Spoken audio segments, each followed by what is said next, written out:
시청자 여러분 안녕하십니까. 뉴스7의 김명우입니다. 그동안 얼마나 추웠던지 오늘 서울의 경우 낮 기온이 영하 2도를 가리켰지만 그렇게 춥다는 느낌이 안 들 정도였습니다. 한 주 내내 이어진 맹추위가 다소 누그러지기 시작했습니다. 이 성탄 전야인 내일은 전국 곳곳에 눈 소식이 있고 다음 주는 평년 기온을 되찾겠다는 예보입니다. 서울광장에 나가 있는 취재기자 연결해 보겠습니다. 조유준 기자, 지금 추위가 어떻습니까? 네, 낮 기온은 조금 올랐지만 해가 지면서 다시 추워져 현재 서울 기온은 영하 3도입니다. 어제 같은 시간대 영하 9도에 비해서는 기온이 다소 오른 건데요. 강추위는 한풀 꺾인 데다 성탄절 연휴까지 시작돼 이곳 서울광장 스케이트장은 인근으로 시민들이 북적이고 있습니다. 저번 주에 비해서 많이 풀린 것 같아서 조금 따뜻해진 것 같아서 이번에 놀러 나왔어요. 찬 공기를 몰고 온 대륙 고기압 세력이 약해지면서 한 주 내내 이어졌던 북극 한파는 누그러졌습니다. 내일 아침은 서울 영하 6도 등 전국이 영하 11도에서 0도로 오늘보다 5도에서 7도 정도 높겠고 낮 시간에는 영상 기온도 회복할 전망입니다. 오늘 밤부터 제주와 서해안에는 눈발이 날리겠고 성탄 전날인 내일은 새벽부터 낮 사이 전국 대부분 지역에 1에서 5cm 눈이 내리겠습니다. 성탄절인 모레도 수도권과 충청 북부에 새벽 한때 눈이 예보돼 서울은 8년 만에 화이트 크리스마스가 예상됩니다. 오전 시간 여전히 영하권인 곳이 많아 눈길 운전과 낙상 사고 등은 조심해야겠습니다. 기상청은 다음 주 추위가 더 꺾여 평년과 비슷하거나 온화한 날씨가 될 것으로 내다봤습니다. 서울광장에서 TV조선 조유진입니다. 계속된 한파 탓에 곳곳에 피해가 많았는데 흔히 볼 수 없는 장면도 연출됐습니다. 강원도 영월에선 강물이 얼어붙어 대형 보트가 고립됐고 폭설이 내린 제주도에서는 스키를 타고 출근하는 시민도 있었습니다. 내일 또 눈이 온다는 소식에 제주공항은 비상입니다. 이소은 기자가 취재했습니다. 대형 보트가 강 한가운데 멈춰섰습니다. 계속된 한파에 강물이 얼면서 유빙에 갇힌 겁니다.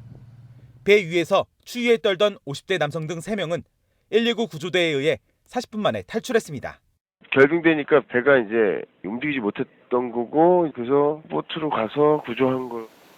폭 80m의 직탕 폭포는 빙벽으로 변했습니다. 한탄강 하류도 얼음으로 뒤덮였습니다. 철원은 오늘 아침 기온이 영하 20도까지 떨어지면서 이렇게 흐르던 물줄기도 꽁꽁 얼어붙었습니다.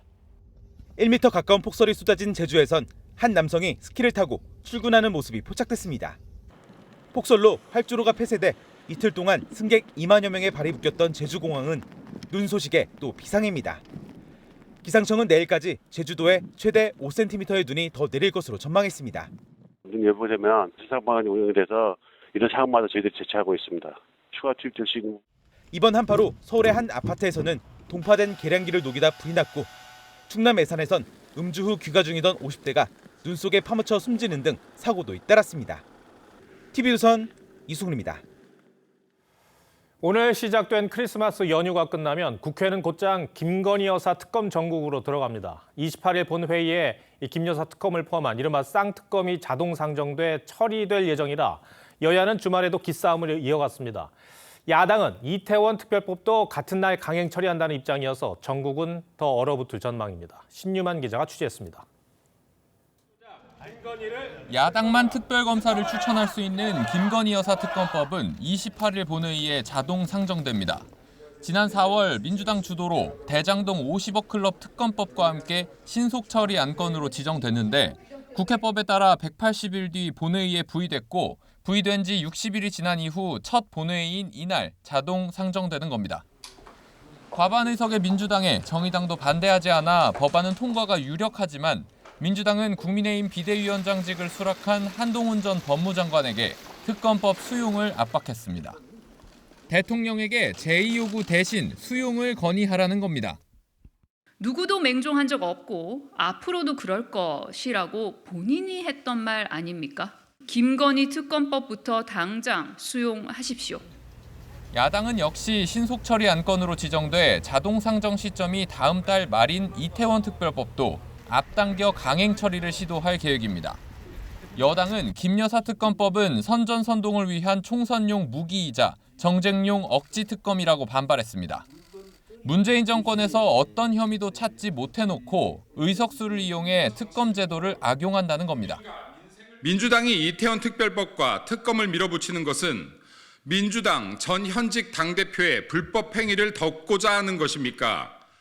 여야가 특검 법안을 놓고 기싸움을 벌이면서 앞서 양당이 시급한 민생 법안으로 지정한 20개 법안에 대한 논의가 진전되지 못한 채 특검법 통과용 본회의가 될 우려가 나옵니다. TV조선 신유만입니다. 다음 주 출범하게 되는 한동훈 비대위의 큰 과제 중 하나가 세대 교체라는 말이 나옵니다. 국민의힘 우세 지역의 대통령 측근과 장관 출신 후보들이 줄줄이 나온다면 도로 친윤당이란 꼬리표를 피할 수 없겠죠. 한동훈 비대위가 반복되어온 대통령실발 낙하산 공천을 막는 게 당정 관계 쇄신을 보여주는 핵심 지표가 될 것이라는 평가가 나옵니다. 최민식 기자가 보도합니다. 국민의힘 비대위원장으로 지명된 한동훈 전 법무장관은 비대위 인선의 핵심 덕목으로 헌신을 언급했습니다. 국민을 위해서 열정적으로 헌신할 수 있는 실력 있는 분을 모시는 것이 중요하다고 생각합니다. 여권에선 한 전 장관이 비대위원뿐 아니라 출마를 준비 중인 대통령 참모와 장관들에게도 희생과 헌신을 요구해야 한다는 목소리가 높아지고 있습니다. 앞서 인요한 혁신위원회가 의결한 희생혁신안을 이어받지 않고선 한동훈 비대위도 성공할 수 없다는 겁니다. 나라가 위기인데 그걸 바로잡기 위해서는 희생의 틀 아래에서 결단이 요구됩니다. 성남 분당을 출마를 염두에 뒀던 박민식 국가보훈부 장관은 최근 험지 출마로 돌아섰습니다. 어떤 희생과 역할도 마다 않겠다며 당에 백지위임하겠다고 한 겁니다. 이로써 민주당 이재명 대표와 맞붙겠다며 인천 계양을 출마를 시사한 원희룡 국토부 장관에 이어 두 번째 험지 출마 선언입니다. 하지만 아직 대다수의 대통령실과 정부 출신 출마 예정자들은 여당에 유리한 지역구를 고집하고 있어 한 전 장관이 내세울 공관위가 이를 차단해야 한다는 목소리가 높아지고 있습니다. 국민의힘 핵심 관계자는 낙하산 공천 차단은 한동훈 비대위가 수직적 당정 관계를 극복하는 핵심 지표가 될 것이라고 말했습니다. TV조선 최민식입니다. 민주당 예비후보 공천심사에서 부적격 판정을 받은 비명계 인사들의 이의 신청이 잇따라 받아들여지지 않았습니다. 당사자들이 반발하면서 당의 균열이 더 커질 조짐입니다. 신당을 선언한 이낙연 전 대표는 현역 의원들도 움직일 수 있다고 전망했습니다. 최원국 기자가 취재했습니다. 민주당 비명계 김윤식 전 시흥시장과 최성 전 고양시장은 총선 후보자 부적격 판정에 대한 이의 신청이 기각된 사실을 공개하며 친명계를 향해 직격탄을 날렸습니다. 김 전 시장은 대표적 친명인 조정식 사무총장이 직을 이용해 경쟁자를 제거한 것이라고 반발했습니다. 내부에서 혁신 동력은 없고요. 명계에서 문제 제기하는 그것도 지금 뭉개고 가겠다는 거잖아요. 최 전 시장도 이재명의 민주당이 김정은의 수령 체계를 닮아가는 것 같아 섬찟하고 분노스럽다며 이재명 대표 친이대와 북한식 경선이 아닌 고양 시민께 검증받겠다며 불복을 시사했습니다. 친이낙연계인 최 전 시장은 당을 떠나 이낙연 신당에 합류하는 방안도 고려하고 있습니다. 새해 초 창당을 위한 실무 작업을 진행 중인 이낙연 전 대표는 친이낙연계 현역 의원들이 함께하지 않는 상황을 이해한다면서도 향후 합류를 기대하고 있습니다. 의원들의 스케줄, 시계는 실무적인 스케줄과 같지 않습니다. 네, 의원들이 제일 늦게 움직이게 돼 있습니다. 대표적 비명계 의원 모임 원칙과 상식도 비명계 공천 학살이라며 이재명 대표 사퇴와 통합 비대위를 요구하는 상황에서 당내 가시적 변화가 없을 경우 이탈 움직임이 가속화할 가능성이 있습니다. TV조선 최원국입니다. 오늘 아침 포스코 포항제철소에 불이 나 일부 공장 가동이 중단됐습니다. 인명피해는 없었지만 추가 피해를 막기 위해서 가스를 태워 내보내면서 검은 연기가 2시간 넘게 뿜어져 나와 인근 주민들이 불안에 떨었습니다. 김동현 기자입니다. 제철소 위로 거대한 연기 구름이 생겨났고 곳곳에는 빨간 불기둥이 보입니다. 오늘 오전 7시 10분쯤 포스코 포항제철소에서 불이 났습니다. 상상을 초월했지, 연기 범위가. 그래서 조금 화재를 해도 좀 큰 불이 아닌가 싶기도 하고. 불은 2시간 만에 꺼졌고 다행히 인명피해는 발생하지 않았습니다. 하지만 전기 설비가 망가지면서 제철소 내 39개 공장 대부분에서 한때 가동이 중단됐습니다. 화재는 진압됐지만 추가 피해를 막기 위해 배관에 남은 가스를 강제로 태우면서 한동안 불기둥과 검은 연기가 이어졌습니다. 시민들은 대형 화재가 난 건 아닌지 불안감에 떨었고 소방 상황실에는 26건의 화재 신고가 접수됐습니다. 다 진화됐다는 얘기 듣고 이제 운동 나왔더니만 요 보니까 불길이 아직도 솟고 있더라고. 불안하죠, 여기 주민들은. 화재는 이 용광로 주변에 산소 배관 밸브가 파손되면서 시작된 거로 추정됩니다. 포스코 측은 가스 방산 작업에서 불기둥과 연기가 많았을 뿐 화재는 크지 않았다며 비상발전 등을 통해 중요 설비에 전기를 공급한 만큼 전체 조업에 문제가 없다고 밝혔습니다. 포항시는 대응반을 꾸리고 환경오염 피해 여부 등을 조사할 예정입니다. TV조선 김동영입니다. 마약 투약 혐의를 받고 있는 배우 이성균 씨가 3차 조사를 위해 경찰에 출석했습니다. 현재 10시간째 조사가 이어지고 있는데 사실상 마지막 소환이어서 마약 외에도 공갈 피해 사건까지 꽤 오랜 시간 조사할 것으로 보입니다. 고승현 기자입니다. 마약 투약 혐의를 받고 있는 배우 이성균 씨가 또 경찰서에 출석했습니다. 지난 10월과 11월 두 차례 조사 이후 이번이 세 번째입니다. 다시 한번 많은 분들에게 심려 끼쳐드린 점 진심으로 사과드리겠습니다. 마약 투약 혐의 인정하십니까? 예, 조사에서 확실하게 답변드리겠습니다. 이 씨는 올 초 강남 유흥업소 여실장 A씨의 주거지에서 대마초와 케타민을 여러 차례 투약한 혐의를 받고 있습니다. 하지만 간이시약과 국과수 정밀 감정 결과 이 씨는 마약 음성 판정을 받았습니다. 이 씨는 경찰 조사에서 A 씨에게 속아 마약인 줄 모르고 투약했다고 진술한 것으로 알려졌습니다. 또 이 씨는 A 씨 등 2명으로부터 마약 사건을 알리겠다는 협박을 받고 3억 5천만 원을 뜯겼다며 이들을 공갈 혐의로 고소한 상태입니다. A 씨는 현재 구속돼 재판에 넘겨졌고 마약 공급책으로 알려진 성형외과 의사도 구속됐습니다. 경찰은 오늘 소환 조사를 끝으로 이 씨에 대한 수사를 조만간 마무리할 방침입니다. 앞서 마약 투약 의혹 무혐의 처분을 받은 가수 지드래곤 권지용 씨는 내년 마약 퇴치 등을 위한 재단을 설립하겠다고 밝혔습니다. TV조선 고승현입니다. 백현동 사건 수사를 무마하는 대가로 금품을 수수한 혐의를 받는 경찰 총경 출신 변호사가 구속됐습니다. 반면 같은 혐의를 받는 고검장 출신 변호사에 대한 구속영장은 기각됐습니다. 윤재민 기자가 설명하겠습니다. 백현동 민간개발업자 정모 회장으로부터 5천만 원 금품을 수수한 혐의를 받는 곽정기 변호사가 구속영장 심사를 받으러 법원에 출석합니다. 정당한 변론에 따른 대가다 이런 의미신가요? 예, 그렇습니다. 법원은 혐의가 상당 부분 소명되고 증거인멸 우려가 있다며 구속영장을 발부했습니다. 곽 변호사는 지난해 6월 백현동 개발비리 관련 혐의로 경찰 수사를 받던 정 회장의 변호를 맡았습니다. 검찰은 총경 출신인 곽 변호사가 수임료 7억 원과 별개로 경찰에 인사한다는 명목으로 5천만 원을 따로 받은 것으로 보고 있습니다. 반면 함께 영장이 청구된 검찰 출신 임정혁 변호사는 구속을 피했습니다.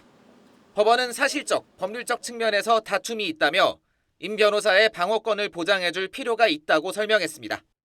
서울 고검장 출신인 임 변호사는 6월 검찰 수사를 받던 정 회장으로부터 검찰의 백현동 사건 수사 무마 등을 명목으로 개인 계좌로 1억 원을 수수한 혐의를 받습니다. 임 변호사는 변호인 선임 신고서와 현금 영수증 등을 공개하며 통상 변론을 넘어서는 어떤 활동도 하지 않았다고 주장해왔습니다. TV조선 윤재민입니다.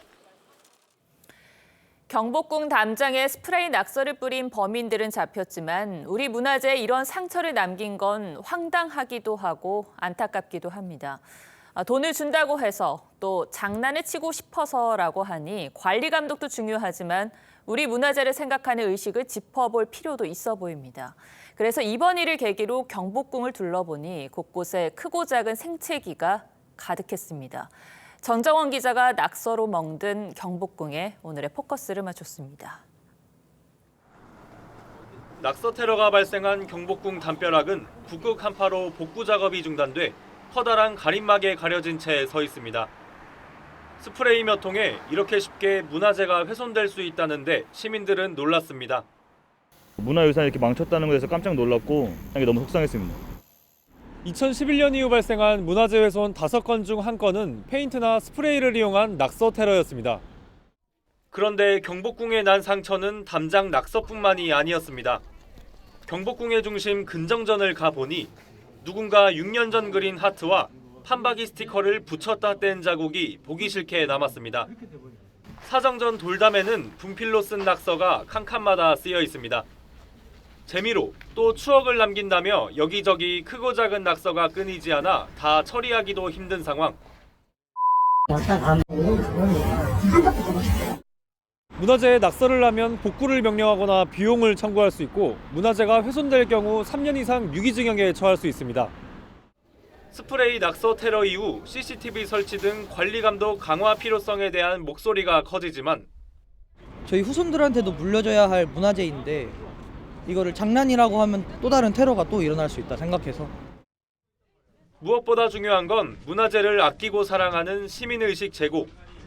글씨를 새기고 하는 행위들은 되돌릴 수 있는 거를 없애버리는 행위거든요. 경각심을 불러일으킬 필요 있다라고 생각을 합니다. 짓궂은 장난을 하고 싶어 경복궁 벽에 낙서를 했다는 20대 남성은 문화재보호법 위반으로 구속됐지만 아직도 예술이라고 생각하십니까? 경복궁 담벼락 스프레이 낙서는 언제 원상복구될지 기약도 없이 남았습니다. 뉴스7 포커스였습니다. 요즘 장바구니 물가만큼이나 매섭게 오르는 게 있습니다. 넷플릭스 같은 온라인 동영상 서비스 구독 요금인데 실감하실 겁니다. 연이은 인상에 소비자 부담이 커지자 정부가 직접 점검에 나섰습니다. 유혜림 기자가 보도합니다. 우리나라 국민 절반이 이용 중인 넷플릭스 구독 요금표입니다. 광고 없이 보는 서비스 중 가장 저렴한 9,500원 요금제가 사라져 42% 더 비싼 13,500원짜리를 이용해야 합니다. 유튜브 구독료도 43% 올랐고 티빙 최저요금도 20% 인상됐습니다. 인기 OTT 서비스 3가지를 모두 구입할 경우 월 최소 부담금은 마트에서 소불고기 1인분, 계란 한 판, 감귤 한 상자를 구입하는 것보다 비쌉니다. OTT 측은 제작비가 올라 어쩔 수 없다는 입장이지만 소비자들은 장바구니 물가만큼 매섭게 뛴 구독료가 부담스럽습니다.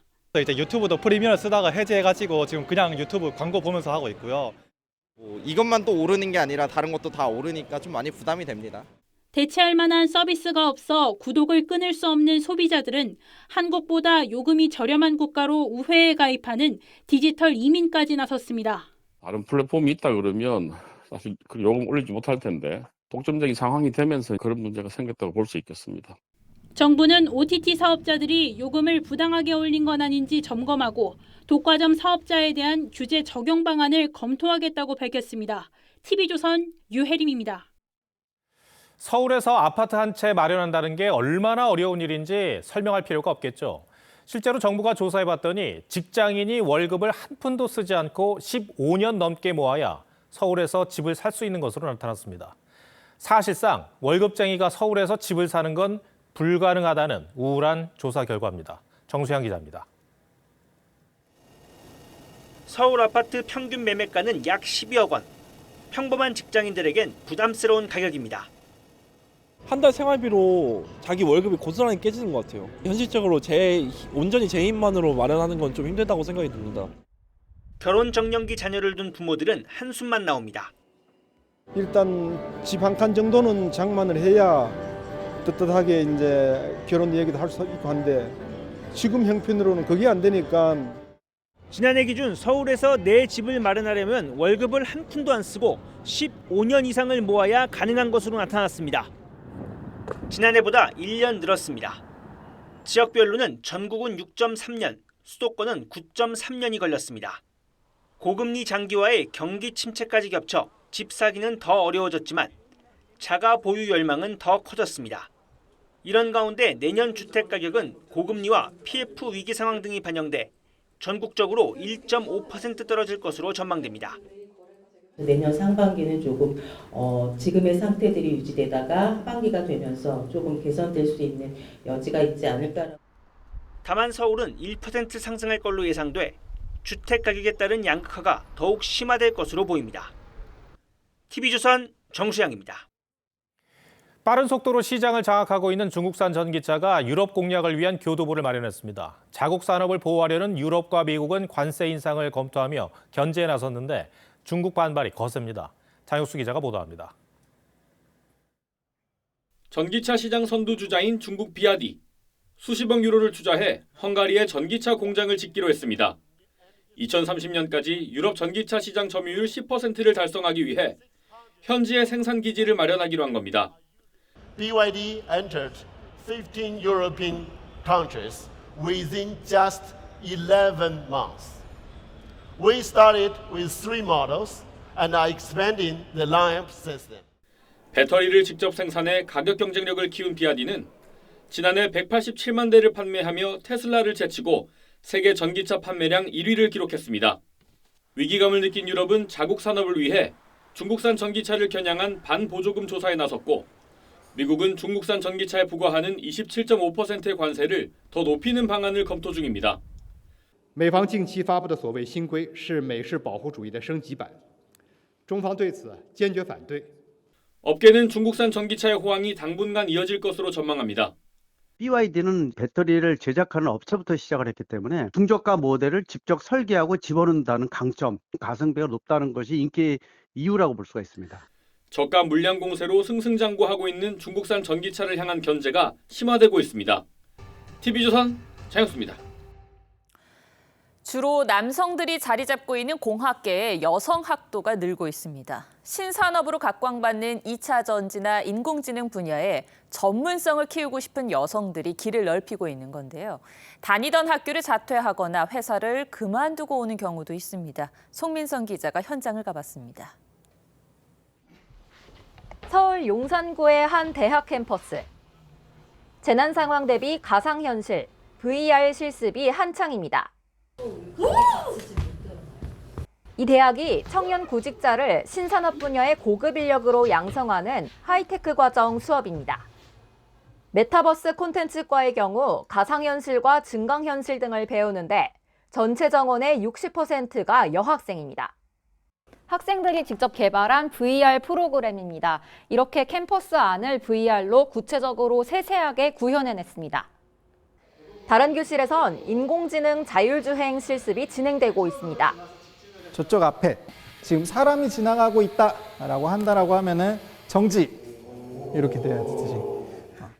다니던 대학교를 그만두고 오거나 이전에 토목공학과를 다녔었는데 자퇴하고 인공지능에 관심이 생겨가지고 이 과에 오게 되었습니다.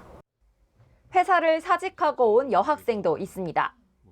전문성을 갖추지 않으면 제 직업의 수명은 더 짧아질 수도 있겠다라는 생각이 들었던 것 같고요. 개설 첫 해인 2017년과 비교해 여성 입학자 비율은 20%에서 30%로 높아졌습니다. 제가 처음에 왔을 때는 여학생이 30명 중에 2명밖에 안 됐었는데 지금은 30명 중에 7, 8명쯤 되고 있습니다.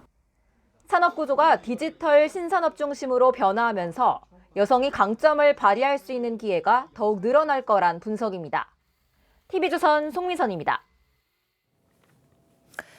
네, 간병지옥이란 말이 나올 정도로 간병비 부담은 한 가정을 무너뜨릴 수도 있는 심각한 문제였습니다. 그래서 정부가 팔을 걷어붙여 간병 지원 대책을 내놨는데 궁금한 점이 많아서 사회정책부 황민지 기자와 따져보겠습니다. 자, 황 기자, 아픈 사람도 힘들겠지만 간병비로 인한 가족의 불화나 또 고통도 만만치 않다는 얘기를 많이 들어왔었는데요. 실제로 이 간병비 부담 어느 정도입니까? 네, 환자와 가족들은 건강보험을 적용받는 의료비보다 간병비가 무섭다는 말씀들을 많이 하시는데요. 하루 8만 원 수준에서 코로나를 거치면서 급등해 올해는 15만 원 정도입니다. 돈을 들여도 좋은 인력을 구하기 어려운 것이 현실입니다. 특히 이제 의료는 전문적인 그런 부분이잖아요. 근데 그런 전문적인 지식이 없이 오시는 분들이 많다는 거죠. 자, 그래서 정부가 내놓은 게 간병인이 필요 없는 병동을 늘리겠다는 건데 그럼 누가 간병을 한다는 겁니까? 네, 핵심은 전담 간호 인력이 간병 업무까지 맡는 간호간병 통합 서비스를 대폭 늘리겠다는 겁니다. 일단 대학병원을 중심으로 중증 환자 전담 병실을 마련해 환자 8명 기준 간호사 2명, 간호조무사 1명 이상을 배치하겠다는 계획입니다. 2027년까지 400만여 명이 혜택을 받게 되면 간병비 부담도 5분의 1 수준으로 줄어들 것이라는 설명입니다. 간병인이 가장 필요한 것이 아무래도 장기 입원 환자가 많은 요양병원일 텐데요. 이곳을 타깃으로 하는 대책도 따로 마련됐습니까? 네, 요양병원은 간병비가 지원됩니다. 일단 내년 7월부터 10곳을 대상으로 시범 사업이 시작되는데요. 평가단이 선정한 중증 환자 600명이 첫 혜택을 보게 됩니다. 간병비 본인 부담은 20에서 30% 수준으로 줄어들게 됩니다. 이 밖에 퇴원 환자를 위한 재택의료센터도 설치됩니다. 대책과 전망만 봐서는 좀 긍정적인데 관건은 재원 마련 아니겠습니까? 네, 그렇습니다. 작년 국민들이 쓴 간병비는 10조 원 이상으로 추산됩니다. 이 이상의 재원이 필요하다는 얘기죠. 건보 재정이 내년부터 적자로 돌아설 것이란 전망이 나오고 있는 상황에서 간병비 급여안은 적잖이 부담이 될 수밖에 없습니다. 정부는 1차 시범 사업은 일단 국비로 충당하고 2차 시범 사업에서 재원 조달 방식을 추후 검토하겠다는 입장입니다. 그리고 간병인이 해야 할 일까지 간호사와 간호조무사가 하려면 그만큼 인력이 더 필요할 텐데요. 지금 충분합니까? 네, 향후 3년간 간호사는 2,430명, 간호조무사는 4,805명이 추가로 필요한 상황인데요. 2026년까지 신규 배출 인력 규모가 8만여 명이 넘을 전망이라 충분하다는 게 정부 설명입니다. 하지만 시범 사업이 대형 병원 위주로 진행될 예정이라 지방 중소병원의 인력난이 심화될 거란 우려가 나오고 있고요. 이미 진행된 시범 사업에서 보듯 일부 병원이 간병이 쉬운 환자를 고르는 부작용도 해결해야 할 숙제입니다. 병원들이 쓰고 있는 편법적인 경증 환자들 간호간병 통합서비스 병동에 몰아넣고 그걸 어떻게 해결할 건지가 지금 계획에서 안 보이는 거예요. 지금처럼 하면 계속해서 경증 환자들을 간호간병 병동에 넣고 진료할 거라고요. 네, 간병 지원은 여야 모두 한 뜻이라서 빠른 추진도 가능해 보이는데 이 재원과 인력 문제는 확실하게 짚고 풀어가야겠습니다. 황 기자 잘 들었습니다.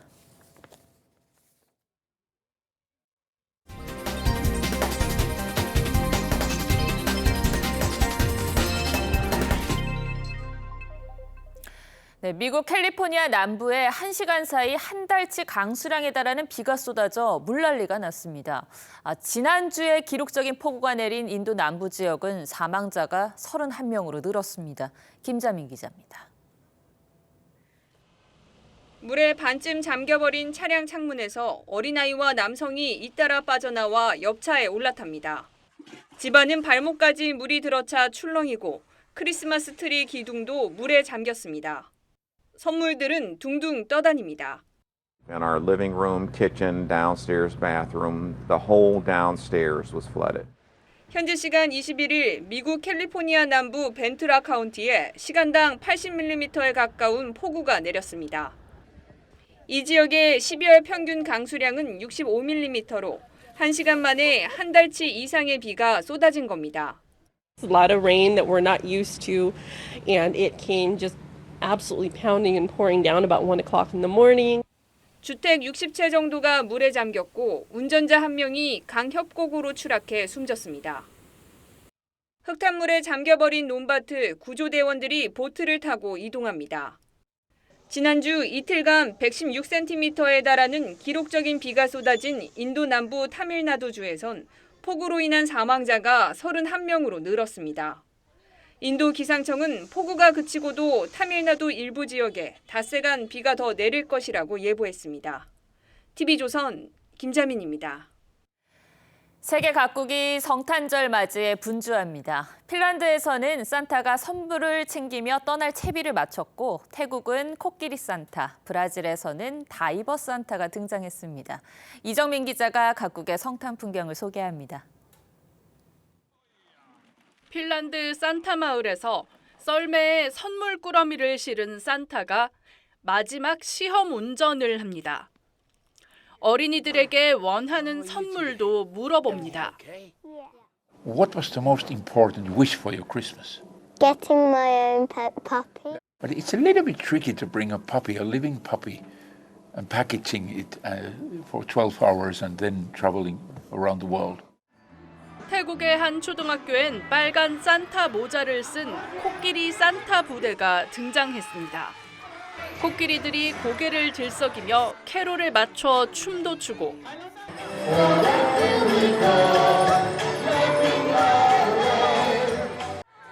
긴 코로 풍선과 선물도 나눠줍니다. หนูได้ของขวัญพวกนี้มาจากช้างค่ะ ช้างเป็นคนทำมาให้หนูและหนูก็รู้สึกดีใจมากค่ะ เพราะว่าหนูจะเอาไปให้น้องของหนู 브라질에선 수족관 속 다이버 산타가 상어를 안는 묘기를 선보이고 멕시코에선 산타 복장 강아지부터 남녀노소 수천 명이 도심을 달립니다. 도쿄 번화가에도 수백 명의 산타가 선물을 나눠주고 거리를 청소합니다.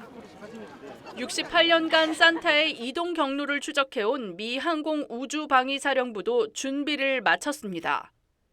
So it starts with our North Warning System radars. As soon as Santa departs the North Pole, those radars pick him up. 성탄절부터 새해까지 이어지는 긴 연휴를 앞두고 각국 공항은 인파로 북적였습니다. TV조선 이정우입니다. 2010년 북한에 의해 피격된 천안함이 13년 만에 부활했습니다. 과거 1000톤급의 작은 초계함이었지만 새 천안함은 2800톤급 호위함으로 우람해졌고 다시 우리 서해를 소화하는 임무를 시작했습니다. 박지호 기자 리포트 전해드리고 뉴스야 이어가겠습니다. 2800톤급 해군 호위함이 서해에 물살을 가릅니다. 지난 2010년 북한 잠수정의 어뢰 공격으로 침몰했던 천안함이 덩치를 키워 서해로 돌아온 겁니다. 총원 전투 배치! 해군은 오늘 신형 호위함 천안함을 해군 2함대 사령부에 작전 배치했습니다. 천안함은 현재 필승의 전투준비 태세를 갖추었습니다. 확고한 정신무장하에 적이 도발한다면 현장에서 즉각적으로 강력하게 끝까지 응징하겠습니다. 새 천안함은 길이 122m, 폭 14m, 2,800톤급으로 함대지 유도탄, 함대 함 유도탄, 장거리 대잠어뢰, 5인치 함포 등을 탑재했습니다. 특히 선체 고정 음탐기와 더불어 옛 천안함에는 없던 예인선 배열 음탐기를 탑재해 원거리 적 잠수함 탐지 능력을 높였습니다. 함내에는 전사한 46용사의 추모관도 조성됐고 옛 천안함에서 근무했던 류지욱 중사가 새 천안함에도 합류했습니다. 13년 전 완벽한 서해 수호를 위해 전우두가 다짐했던 그 순간을 가슴에 담고 앞으로 주어진 임무에 최선을 다하겠습니다. 신형 천안함 함장과 승조원들은 입항 환영 행사 후 천안함 46용사 추모비를 찾아 참배했습니다. TV조선 박지호입니다.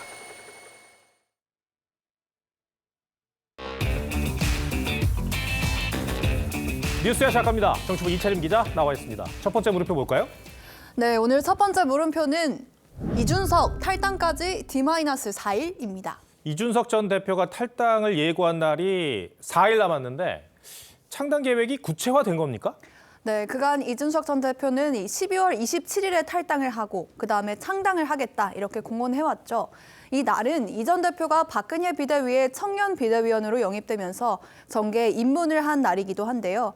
이 전 대표는 어제 온라인을 통해 모인 연락망 인원이 6만 명이 넘었다면서 창당 의지를 다졌습니다. 직접 들어보시죠. 27일 날 바로 창준이를 등록하고 그다음에 온라인 당원 가입을 바로 툴을 가동해가지고 바로 시도당별로 1000명씩 5군데를 모아가지고 바로 등록하고. 그런데 창당을 함께할 사람들에 대한 설명은 부족한 것 같아요.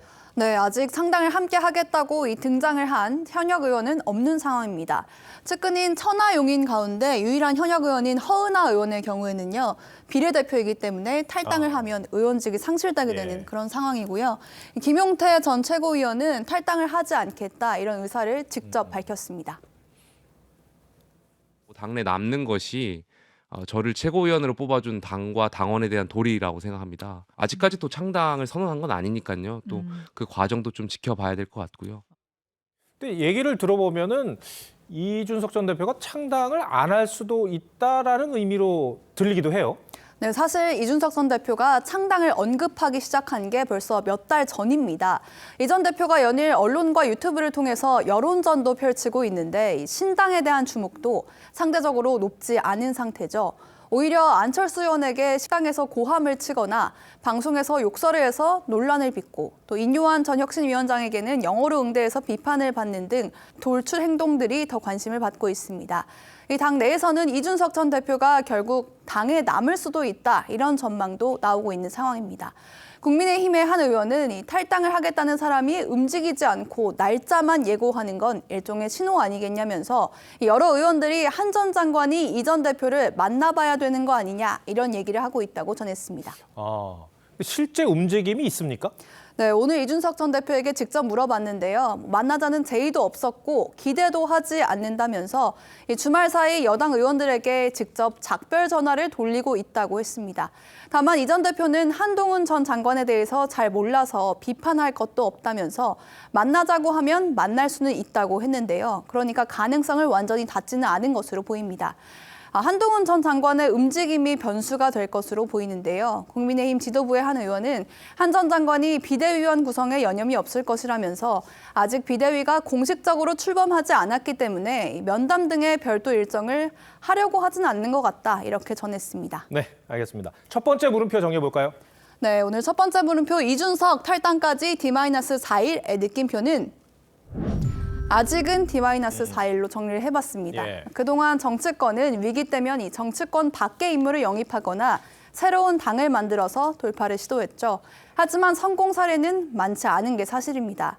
여당에 영입된 한동훈 전 장관이나 신당을 준비 중인 이준석 전 대표 두 분 다 이 점을 잘 알고 있을 텐데요.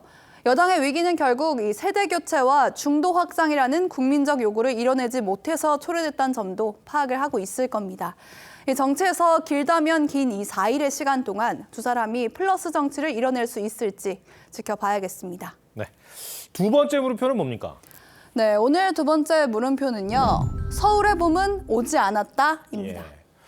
영화 포스터입니다. 서울의 봄 요즘에 인기인데 많은 분들이 영화를 봤다고 말씀들 하시고 그런데 아직 서울의 봄이 오지 않았다는 거는 무슨 뜻입니까? 네, 말씀하신 대로 이 서울의 봄은 전두환 정권이 창출된 12.12 사태를 다룬 영화죠. 이 당시에 민주화 운동을 했던 586 세대들이 민주당에 많다 보니까 이 해당 영화에 높은 관심을 보이고 있는데요. 영화가 흥행하면서 야권에선 이를 빗대어서 여권을 비판하는 목소리가 등장을 하고 있습니다. 근데 영화의 어떤 면과 여권을 비교하고 있는 겁니까? 네, 민주당이 여당을요, 그동안 검찰당이다 이렇게 비판을 해왔죠. 근데 영화 속에 이 군인이 현실에서 검찰로 바뀌기만 했다는 주장이 나오고 있고요. 안민석 의원은 국민들이 정권 심판이라는 시대 정신으로 서울의 봄을 기다리고 있다면서 내년 총선의 민주당의 승리가 대한민국의 봄이라고 표현을 했습니다. 또 이재명 대표도 서울의 봄이 저절로 오지 않았다면서 역사의 퇴행을 막아내고 국민의 삶을 지키겠노라 다짐한다고 썼는데요. 이게 여권과 영화 속 신군부 세력을 등치시킨 거 아니냐 이런 분석이 나옵니다. 네, 근데 여권이 반발을 아주 강하게 할 것 같네요. 네, 그럴 수밖에 없을 텐데요. 지난주에 당장 국회에서도 야당 의원들이 신원식 국방장관에게 군사 쿠데타가 가능하냐고 물었는데 신 장관이 불쾌감을 드러냈습니다. 직접 들어보시죠. 영화 서울의 봄 보셨습니까? 안 봤습니다. 왜 마음이 불편해서 안 보셨나요? 볼 시간이 없어서 안 봤습니다. 12.12 사태 때 저는 육사 3학년이었고요. 지금 군서열 1위인 합참의장은 중학교 1학년이었습니다. 또 윤재욱 원내대표도 영화를 이용해서 정치 공세를 펼치고 있다면서 대중 영화를 정치권의 선전 영화로 변질시키지 말라고 경고를 했습니다. 여권 내부에서는 이 전두환, 노태우의 한화회를 척결시킨 건 보수당이 계승하고 있는 김영삼 전 대통령이라면서 영화를 악용하지 말라고 반발을 하고 있습니다.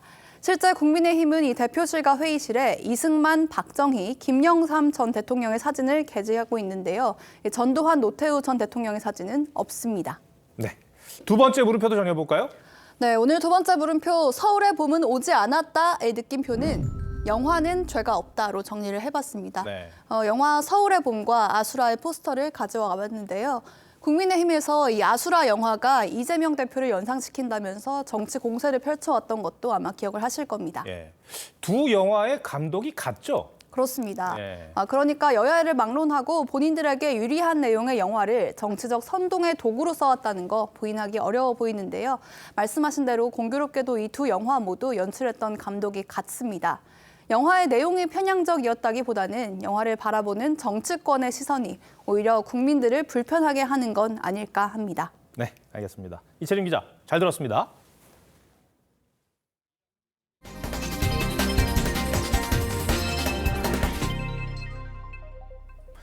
한동안 침체 위기에 빠졌던 극장가가 오랜만에 활기를 띠고 있습니다. 앞서 뉴스 야에서도 언급했던 영화 서울의 봄은 1,000만 관객 고지가 눈앞입니다.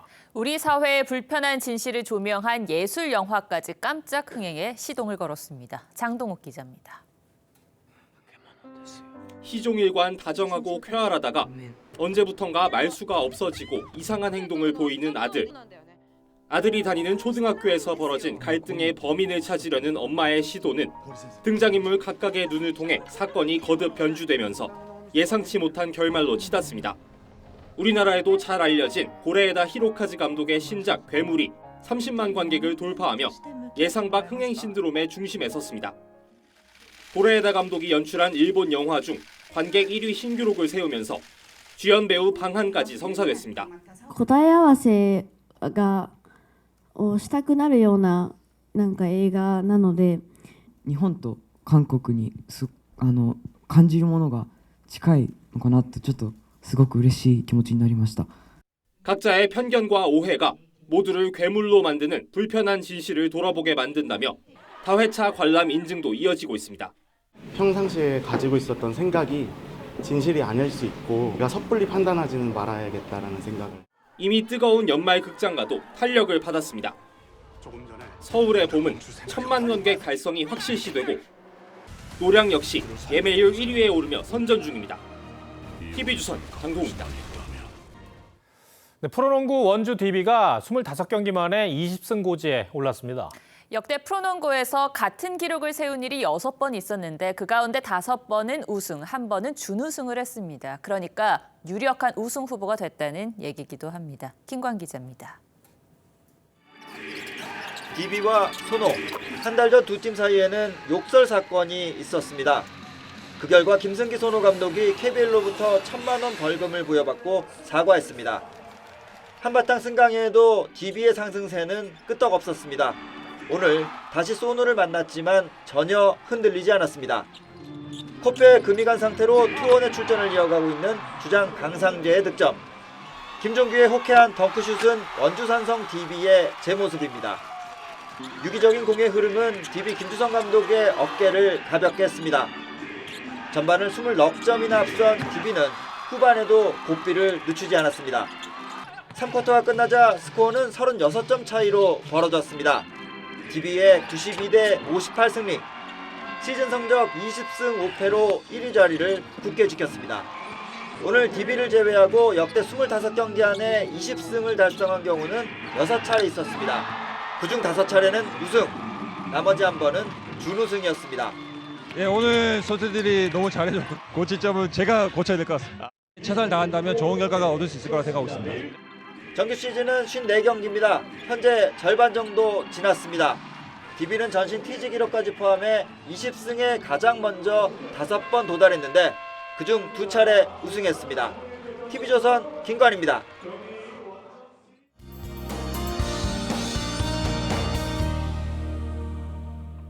성탄절 연휴 첫날 밤이 깊어갑니다. 남은 연휴 동안 한낮에는 기온이 영상권으로 올라서며 추위가 한결 덜하겠고요. 성탄절 이브인 내일은 새벽부터 오전 사이 전국 대부분 지역에, 성탄절에는 중부를 중심으로 눈이 내리겠습니다. 계속해서 빙판길 조심해 주시고요. 내일 제주 산간에 3에서 8cm, 경기 남부와 충남, 호남에도 1에서 5cm, 서울 등 그 밖의 지역으로도 1에서 3cm의 적설이 예상됩니다. 낮 동안 눈이 소강 상태를 보이다가 밤부터 다시 서쪽 곳곳으로 이어지겠습니다. 동해안은 눈이나 비 예보 없이 건조함이 지속되겠습니다. 불조심해야겠습니다. 내일 아침 기온과 낮 기온 모두 오늘보다 높겠습니다. 서울이 영하 6도, 청주와 대전이 영하 5도로 출발하겠고요. 낮에는 서울이 영상 2도, 청주와 대전 3도에 그치겠습니다. 당분간 이맘때 겨울 날씨를 보이며 큰 추위는 없겠습니다. 날씨였습니다. 자선 냄비 옆에서 울리는 종소리는 1891년 샌프란시스코에서 처음 시작됐습니다. 난민과 빈민들이 슬픈 성탄을 맞이하는 게 안타까웠던 구세군의 한 간부가 부두로 냄비를 들고 나가 모금에 나선 겁니다. 이 냄비를 끓게 합시다. 이런 문구를 써붙이고요. 그런데 올해 우리 자선 냄비는 펄펄 끓지 못하고 사랑의 온도탑 수은주도 올라가는 속도가 더딥니다. 실제 기부했다는 사람이 10년 사이 10.9%포인트 줄었습니다. 경제적 여유가 없어서란 이유의 고개를 끄덕이다가 없는 중에 베푸는 분들의 일화를 접하니 금세 부끄러워졌습니다. 4년간 모은 동전을 기부한 기초생활수급자, 또 35만 원이 든 저금통을 두고 간 옛 주민도 있습니다. 빗물이 새고 추웠던 반 지하방에서 초라했을지라도 밝은 꿈을 꾸며 지냈다고 회고한 손편지는 몇 번을 읽게 되더군요. 이제는 반지하를 벗어날 여유가 생겨 적지만 돕고 싶다는 끝맺음은 여운이 길었습니다. 이들처럼 나보다 더 춥고 더 어려운 사람이 생각나는 성탄과 연말이 되길 소망합니다. 뉴스7을 마칩니다. 고맙습니다.